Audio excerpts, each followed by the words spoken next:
Hello, welcome to easy class by മൂസിയിലേക്ക് എല്ലാവർക്കും സ്വാഗതം. ഇന്ന് ഞാൻ ഇവിടെ നോക്കുന്നത് MG യൂണിവേഴ്സിറ്റിയിലെ BA എക്കണോമിക്സ് ആണ് കേട്ടോ. അപ്പോൾ നമ്മുടെ ബുക്കിൻ്റെ പേര് എസെൻഷ്യൽസ് ഓഫ് എക്കണോമിക്സ് ആണ്. അതിൽ ഫസ്റ്റത്തെ മൊഡ്യൂളായ economics and concept and principles ആണ് ഇവിടെ നോക്കുന്നത്. പിന്നെ കുട്ടികൾ നമുക്ക് എല്ലാവർക്കും അറിയാമല്ലേ, ഇപ്പോൾ ഡിഗ്രി എന്ന് പറഞ്ഞപ്പോൾ 4 വർഷമായി. അതേപോലെ സിലബസൊക്കെ ചേഞ്ചായി, നമുക്ക് ബുക്കൊക്കെ ചില വിഷയത്തിൻ്റെ ഒന്നും നമുക്ക് ഇതുവരെ വന്നിട്ടില്ല. അപ്പം അതിൻ്റേതായ ഡിഫിക്കൽട്ടും കാര്യങ്ങളൊക്കെ ഉണ്ടാവും. കാരണം നിങ്ങളാണല്ലോ ഫസ്റ്റത്തെ സ്റ്റാർട്ടിങ് അല്ലേ. ഇനി നമുക്ക് ക്ലാസ്സിലേക്ക് പോവാം. അപ്പോൾ ക്ലാസ് എല്ലാവർക്കും മനസ്സിലായാൽ please subscribe my channel. Subscribe ചെയ്യുമ്പോൾ ആ കുഞ്ഞ് ബെല്ലൈക്കൺ കൂടി ക്ലിക്ക് ചെയ്യുക. അപ്പോൾ വീഡിയോസ് അപ്ലോഡ് ചെയ്യുമ്പോൾ മിസ്സാവാതെ കാണാൻ വേണ്ടി പറ്റും. പിന്നെ നിങ്ങളോട് പറയാൻ വേറൊരു കാര്യം എന്താ ചോദിച്ചാൽ, ഇപ്പം ഞാൻ ഫസ്റ്റ് ആയിക്കൊണ്ടാണ് MG ഞാൻ സ്റ്റാർട്ട് ചെയ്യുന്നത്. പക്ഷെ ഞാൻ നിങ്ങളുടെ ഫസ്റ്റ് മൊഡ്യൂളിൻ്റെ രണ്ടാമത്തെ യൂണിറ്റിൽ എന്ന് പറഞ്ഞാൽ 10 പ്രിൻസിപ്പിൾസ് ഓഫ് എക്കണോമിക്സ് ആണ് ഇല്ലതല്ലേ. അപ്പോൾ അത് ഞാൻ ഓൾറെഡി കാലിക്കറ്റ് യൂണിവേഴ്സിറ്റിക്കാർക്ക് ഞാൻ ചെയ്തുകൊണ്ട് നിൽക്കുകയാണ്. അപ്പോൾ നിങ്ങൾ അത് എല്ലാ യൂണിവേഴ്സിറ്റിക്കാർക്കും പറ്റിയ ടൈപ്പിലാട്ടോ ഞാൻ ക്ലാസ് ഇട്ടിരിക്കുന്നത്. കാരണം എല്ലാവർക്കും ആ ഒരു പ്രിൻസിപ്പിൾ എല്ലാവർക്കും യൂസ് ആവുന്ന ടൈപ്പാട്ടോ. അതുകൊണ്ട് നിങ്ങൾ ഇപ്പോൾ ഇത് എടുത്തു കഴിഞ്ഞാൽ നിങ്ങൾക്ക് അത് ആവശ്യമുണ്ടെങ്കിൽ അത് ഫോളോ ചെയ്യാം കേട്ടോ. ഇനി നമുക്ക് ക്ലാസ് തുടങ്ങാം. അപ്പോൾ നമ്മളിപ്പോൾ ഇവിടെ നോക്കാൻ പോകുന്നത് എക്കണോമിക്സിൻ്റെ മീനിങ്, അതേപോലെ ഡെഫിനിഷൻ, പിന്നെ സ്കോപ്പ്, നേച്ചർ, ഇമ്പോർട്ടൻസ് ഒക്കെ ആണ് കേട്ടോ. ഇനി നമുക്ക് നോക്കാം മീനിങ് ഓഫ് എക്കണോമിക്സ് എന്താണെന്ന് നോക്കാം. The word economics is derived from the Greek word economia. It means is household management. Economics എന്ന വേർഡ് ഗ്രീക്ക് വേർഡായ ഒക്നോമിയ എന്ന വേർഡിൽ നിന്നാണ് ഡെറിവേഡ് ചെയ്തിരിക്കുന്നത്. ഇതിൻ്റെ മീനിങ് എന്നാൽ ഹൗസ് ഹോൾഡ് മാനേജ്മെൻറ്റ് എന്നാണ്. അപ്പോൾ ഒക്നോമിയ മീൻസ് എന്ന് പറയുന്നത് ഹോമാണ്. അപ്പോൾ നോമോസിൻ്റെ അർത്ഥം എന്ന് പറയുന്നത് മാനേജ്മെൻറ്റ് എന്നാണ്. അപ്പോൾ ഈ ഒക്നോമിയ എന്ന് പറഞ്ഞ് ഈ രണ്ടും കൂടി കൂട്ടിച്ചേർത്ത് നമ്മൾ പറയുകയാണെങ്കിൽ ഹൗസ് ഹോൾഡ് മാനേജ്മെൻറ്റ് എന്നാണ് മീനിങ് വരുന്നത്. ഇനി economics is a social science concerned with the production, distribution and consumptions of goods and services. അപ്പോൾ എക്കണോമിക്സ് എന്നതുകൊണ്ട് ഉദ്ദേശിക്കുന്ന പ്രൊഡക്ഷൻ, ഡിസ്ട്രിബ്യൂഷൻ ആൻഡ് കൺസപ്ഷൻ, ഈ 3 കാര്യങ്ങൾ കൂടി ചേർന്നതാണ് എക്കണോമിക്സ് എന്ന് പറയുന്നത്. അപ്പോൾ എക്കണോമിക്സ് എന്താണെന്ന് ചോദിച്ചാൽ നിങ്ങൾ ഈ ഒരു എക്സാമ്പിൾ എഴുതി വെച്ചാൽ മതി കേട്ടോ. ഇനി ഡെഫിനേഷൻസ് ഓഫ് എക്കണോമിക്സ് നോക്കാം. അപ്പോൾ ഫസ്റ്റത്തെ ഡെഫിനേഷനാണ് ആദം സ്മിത്തിനെ കുറിച്ചാണ്. Adam Smith was a Scottish philosopher widely considered as the first modern economics. Adam Smith എന്ന് പറയുന്നത് ഒരു സ്കോട്ടിഷ് ഫിലോസഫറാണ്. The father of first of modern economics കൂടിയാണ് ഈ ആദം സ്മിത്ത് പറഞ്ഞ ഇദ്ദേഹം. Adam Smith defined economics as an inquiry into the nature and causes of the wealth of nations. രാജ്യങ്ങളുടെ സാമ്പത്തിൻ്റെ സ്വഭാവത്തെയും കാരണങ്ങളെയും കുറിച്ചുള്ള അന്വേഷണം എന്നാണ് സ്മിത്ത് എക്കണോമിക്സിനെ ഡിഫൈൻ ചെയ്തിരിക്കുന്നത്. ഇനി നമുക്ക് അടുത്ത ഡെഫിനിഷൻസിലേക്ക് പോവാം. അപ്പോൾ ഇനി ബ്രിട്ടീഷ് എക്കണോമിക്സ് ആയ ആൽഫ്രഡ് മാർഷലെ കുറിച്ചാണ് പറയുന്നത്. ബ്രിട്ടീഷ് എക്കണോമിക്സ് ആൽഫ്രഡ് മാർഷലെ defined economics the study of the man in the ordinary business of the life. Marshall agreed that the subject was both the study of wealth and the study of mankind. A British economics Alfred മാർഷലെ define ചെയ്തിരിക്കുന്നത്, അപ്പോൾ എക്കണോമിക്സിനെ the study of life എന്നാണ്.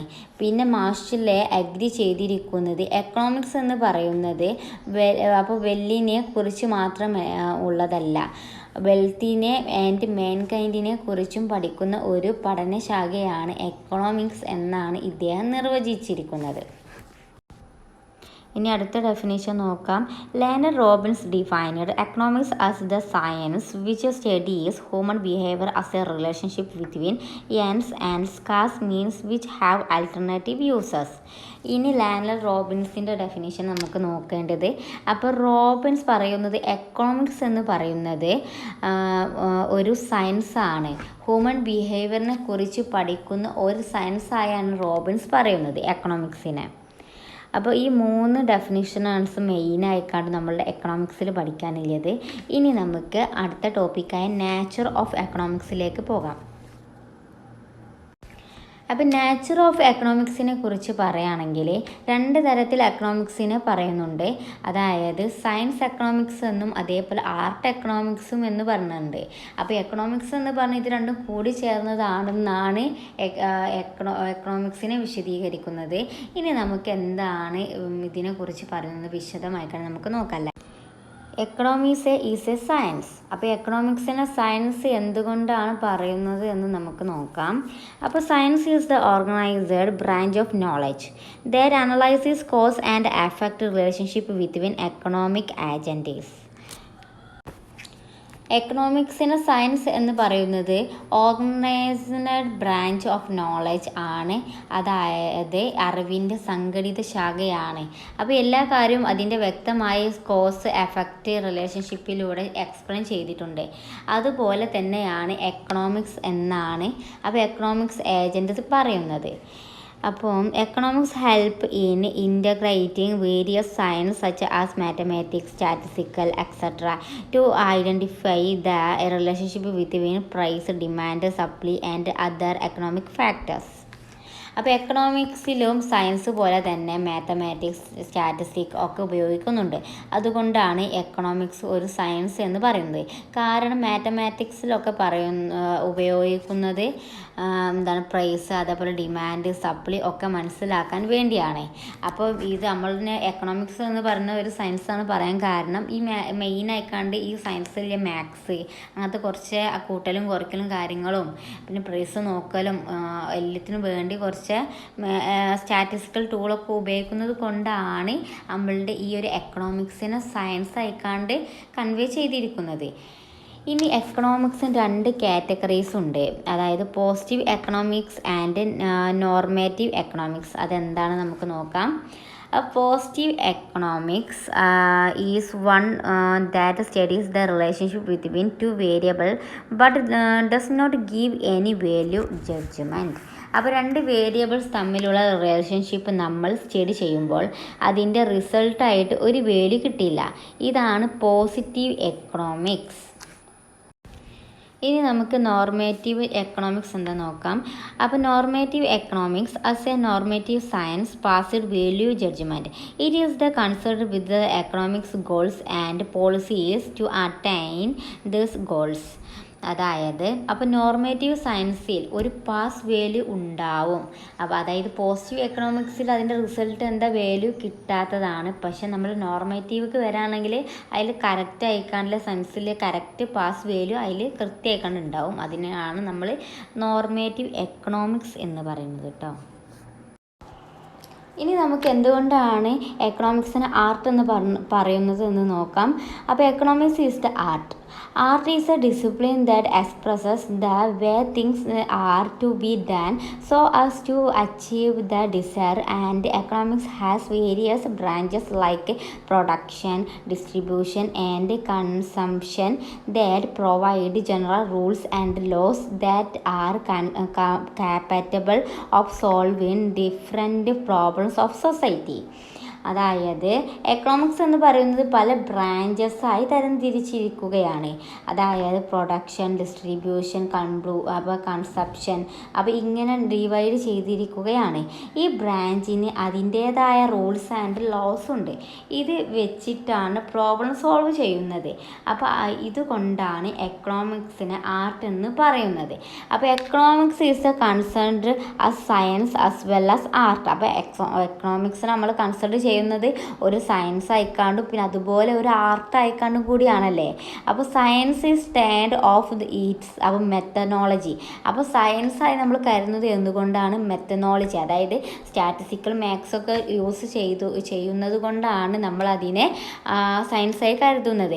അതേപോലെ economics നമ്മൾ ആർട്ടായി കരുതുന്നത് എന്തുകൊണ്ടാണെന്ന് ചോദിച്ചാൽ അപ്പോൾ ആർട്ട് ആസ് ദ ആപ്ലിക്കേഷൻ, അതൊരു ആപ്ലിക്കേഷൻ കൂടിയാണല്ലേ, അത് ഒരു ഉപയോഗിക്കാനുള്ളൊരു സിസ്റ്റം കൂടിയാണല്ലേ. അതായത് നമ്മൾ ഒരുപാട് ബ്രാഞ്ചസ് ആക്കി അതൊക്കെ ഒരു ആപ്ലിക്കേഷൻ്റെ ഭാഗമാണ് കേട്ടോ.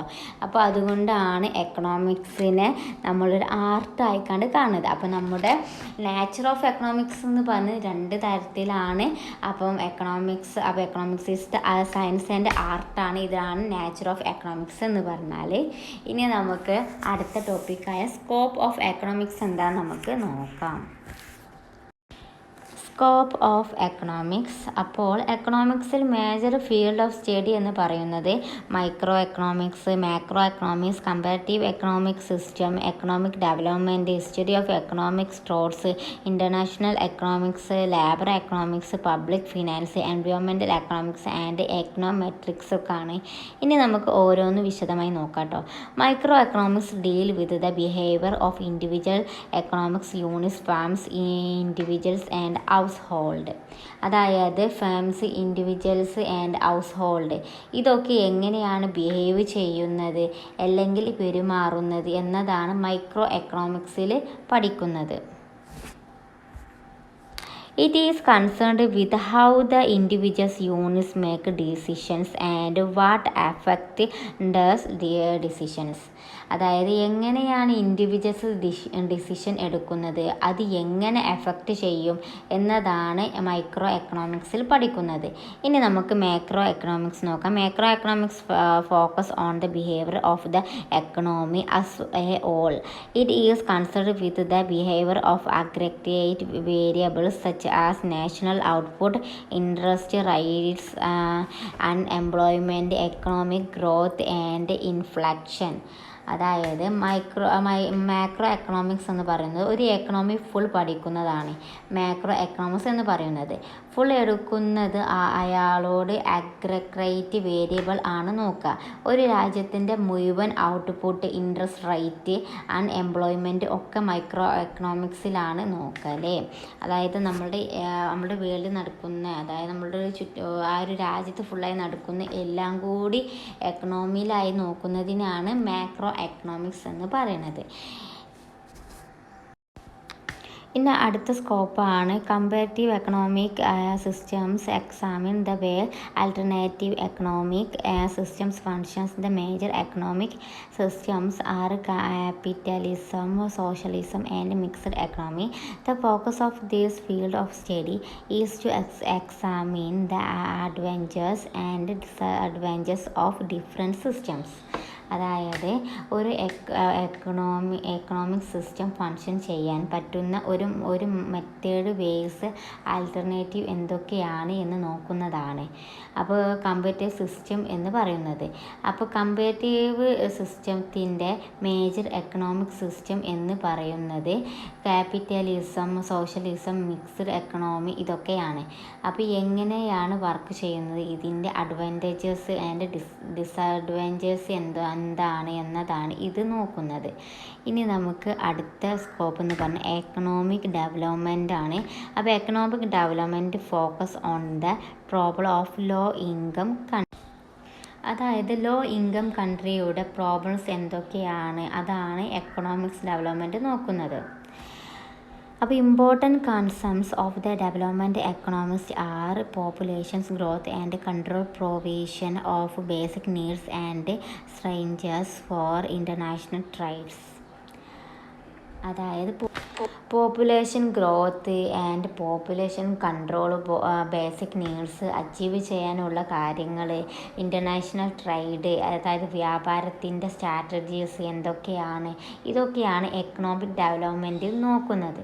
അതായത് ലോ കൺട്രീസ് നമ്മൾ എന്തൊക്കെയാണ് പോപ്പുലേഷന് കാര്യങ്ങൾ, ഗ്രോത്ത് എല്ലാം നോക്കുന്നതിനെയാണ് നമ്മൾ അപ്പോൾ എക്കണോമിക് ഡെവലപ്മെൻറ്റ് എന്ന് പറയുന്നത്. ഇനി നമുക്ക് ദ ഹിസ്റ്ററി ഓഫ് എക്കണോമിക്സ് എന്താ നോക്കാം. The history of economics through studies the development of economics ideas and theories over time, because economics theory is constantly developing and changing. Studying the history of ideas helping give meaning to modern theories and put in the perception. അതായത് അപ്പോൾ history of economics stores എങ്ങനെയാണ് economics theories develop ചെയ്യുന്നത് എന്നതാണ് history of economics സ്റ്റോസിൽ പറയുന്നത്. അപ്പോൾ നമുക്കറിയാം എക്കണോമിക്സിൽ പുതിയതായ ഒരുപാട് theories വന്നിട്ടുണ്ട്. അപ്പോൾ അത് മനസ്സിലാക്കണമെങ്കിൽ അതിൻ്റെ ഹിസ്റ്ററി നമ്മൾ മനസ്സിലാക്കണം. ഇതിന് വേണ്ടിയാണ് ഈ ബ്രാഞ്ച് വന്നത്. അപ്പോൾ നമുക്ക് പഴയ കാര്യങ്ങളൊക്കെ നമുക്ക് അറിയണം, അതിനൊരു ഹിസ്റ്ററി ബ്രാഞ്ച് വേണമല്ലേ. അപ്പോൾ അതിന് ഹെൽപ്ഫുള്ളായിക്കുന്ന ഒരു ബ്രാഞ്ചാണ് ദ ഹിസ്റ്ററി ഓഫ് എക്കണോമിക്സ് എന്ന് പറയുന്നത്. നമുക്ക് അടുത്ത നെക്സ്റ്റ് സ്കോപ്പ് ഏതാ നോക്കാം. അപ്പോൾ അടുത്ത സ്കോപ്പാണ് ഇൻ്റർനാഷണൽ എക്കണോമിക്സ്. അപ്പോൾ international economic studies trades and finance flows among countries and international financial institutes. അപ്പോൾ it analyzes the flow and goods, services, payments and moneties between a nation and the rest of the world. The policies direct the regulations this follow and their effect on the nation's welfare. അതായത് international അപ്പോൾ economic രാജ്യങ്ങൾ എങ്ങനെയാണ് trade നടക്കുന്നത്, എങ്ങനെയാണ് goods and service export and import ചെയ്യുന്നത് ഒക്കെയാണ് നോക്കുന്നത്. ഈ ട്രേഡ് നടക്കണമെങ്കിൽ രാജ്യങ്ങൾ തമ്മിൽ റിലേഷൻഷിപ്പ് ഉണ്ടാവണം. അതിന് ഗുഡ്സ് ആൻഡ് സർവീസസ് എക്സ്ചേഞ്ച് ചെയ്യണം, അതിന് പേയ്മെൻറ്റ് ചെയ്യണം. ഇതിന് ഒക്കെ നിയന്ത്രിക്കാൻ പോളിസി ഒക്കെ നോക്കുന്നതാണ് ഇൻ്റർനാഷണൽ എക്കണോമിക്സ് എന്ന് പറയുന്നത്. ഇനി നമുക്ക് ലേബർ എക്കണോമിക്സ് എന്താ നോക്കാം. Labour economics deals with the factors that determine wage rates, employment and unemployment. The changing role of labour union and management is also part of labour economics. അതായത് അപ്പം labour economics include ചെയ്യുന്നത് ഏജിനെ തീരുമാനിക്കുന്ന factors, പിന്നെ employment unemployment ഒക്കെയാണ്. അപ്പം അതായത് നമ്മളുടെ ആ ഒരു ലേബർ എക്കണോമിക്സ് എന്ന് പറഞ്ഞാൽ നമ്മൾ ഇന്ന ആൾക്കാരെ മാറ്റണം, ഇന്ന ആൾക്കാരെ ആഡ് ചെയ്യണം, അതിനുള്ള ഏജ് നോക്കൽ, കാര്യങ്ങൾ നോക്കൽ ഒക്കെ ചെയ്യുന്ന ലേബർ എക്കണോമിക്സിലുള്ള ആൾക്കാരാണ് കേട്ടോ. ഇനി നമുക്ക് അടുത്ത പബ്ലിക് ഫിനാൻസ് എന്താ നോക്കാം. പബ്ലിക് ഫിനാൻസ് എന്ന് പറയുന്നത് ഒരു എക്കണോമിയിൽ എന്താണ് ഗവൺമെൻറ്റിൻ്റെ റോള് പബ്ലിക് ഫിനാൻസിലൂടെയാണ് മനസ്സിലാക്കാൻ പറ്റുന്നത്. ഇത് ഫോക്കസ് ചെയ്യുന്നത് ഗവൺമെൻറ് എങ്ങനെയാണ് ഫങ്ഷൻ ചെയ്യുന്നത്, അതുപോലെ ഗവൺമെൻറ് പ്രോഗ്രാം എങ്ങനെയാണ് അതിനൊക്കെയുള്ള ഫിനാൻസ് മണി കണ്ടെത്തുന്നത്, അതിനുള്ള മെത്തേഡ് ഒക്കെയാണ് പബ്ലിക് ഫിനാൻസിലൂടെ മനസ്സിലാക്കാൻ പറ്റുന്നത്. ഇനി നമുക്ക് അടുത്ത സ്കോപ്പിലേക്ക് പോവാം. Environmental economics. Environmental economics studies the impact of production and consumptions of the environmental and on natural resource depletion. അതായത് എൻവയോൺമെൻറ്റൽ എക്കണോമിക്സ് ഇൻക്ലൂഡ് ചെയ്യുന്നത് പ്രൊഡക്ഷൻ ആൻഡ് കൺസപ്ഷൻസ് നടക്കുന്നുണ്ട്, അത് എങ്ങനെയാണ് എൻവയോൺമെൻറ്റിനെ എഫക്റ്റ് ചെയ്യുന്നു എന്ന് നോക്കുന്നതാണ്. ഇനി നമുക്ക് നെക്സ്റ്റ് സ്കോപ്പ് എന്ന് പറഞ്ഞ് എക്കണോമെട്രിക്സ് ആണ്. Econometrics applied statistical techniques and data to economic problems in the effect to test hypothesis and theories. അതായത് എക്കണോമെട്രിക്സ് നോക്കുന്നത് അപ്പോൾ തിയറീസ് പിന്നെ ഹൈപ്പോത്തിസിസ് ടെസ്റ്റ് ചെയ്യാൻ വേണ്ടി അപ്പോൾ സ്റ്റാറ്റിസ്റ്റിക്കൽ ടെക്നിക്സ് അപ്പോൾ അപ്ലൈ ചെയ്യുകയാണെങ്കിൽ അതാണ് എക്കണോമെട്രിക്സ് എന്ന് പറയുന്നത്. അപ്പോൾ ഇതൊക്കെയാണ് അപ്പോൾ എക്കണോമിക്സിൻ്റെ സ്കോപ്പ് എന്ന് പറയുന്നത്.